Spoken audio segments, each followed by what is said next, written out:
NEET paper leak मामले में 4 राज्यों से 26 गिरफ्तारियां। हजारीबाग में बैंक पहुंचने से पहले पेपर से हुई छेड़छाड़। महाराष्ट्र में एटीएस कस्टडी में आरोपी।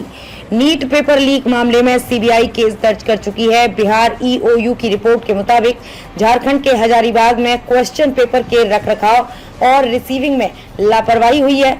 क्वेश्चन पेपर्स को दिल्ली से रांची फ्लाइट से लाया गया।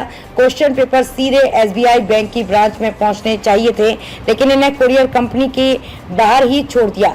इसके बाद कुरियर कंपनी के ई रिक्शा की मदद से पेपर्स को बैंक तक ले जाया गया। कुरियर कंपनी और बैंक के बीच क्वेश्चन पेपर लीक होने का शक है। बिहार ईओयू की जांच की रिपोर्ट के मुताबिक पेपर लीक कराने में हजारीबाग के ओएसिस स्कूल के प्रिंसिपल, ऑब्जर्वर और सेंटर इंचार्ज की भूमिका हो सकती है। दरअसल क्वेश्चन पेपर का ऑटोमेटिक डिजिटल बॉक्स नहीं खुला, वहीं जिस बैग में क्वेश्चन पेपर का बॉक्स था वो नीचे से फटा हुआ था। नीट पेपर लीक मामले में 25 जून को 8 आरोपियों की जमानत याचिका पर पटना एडीजे 5 कोर्ट में सुनवाई हुई। पेपर लीक मामले में अब तक 13 आरोपी बिहार से और 6 झारखंड के देवघर से गिरफ्तार किए गए हैं। इन्हीं में से 8 आरोपियों ने कोर्ट में जमानत के लिए अर्जी लगाई थी। जमानत याचिका पर अगली सुनवाई 2 जुलाई को होगी। पेपर लीक का मास्टरमाइंड संजीव मुखिया उर्फ संजीव कुमार 6 मई यानी एग्जाम के अगले दिन से गायब है। वो नालंदा के नूरसराय उद्यान महाविद्यालय में तकनीकी सहायक के पद पर है। कॉलेज से बिना बताए 6 मई से 14 मई तक गायब रहने पर कॉलेज ने संजीव को कारण बताने के लिए पत्र लिखा। इसका जवाब संजीव कुमार ने 18 मई को दिया। उसने लिखा कि अचानक तबीयत खराब होने की वजह से उसे छुट्टी लेनी पड़ी और वो 6 मई से अस्पताल में है। उसने कॉलेज से 5 जून तक छुट्टी दी जाने की परमिशन ली।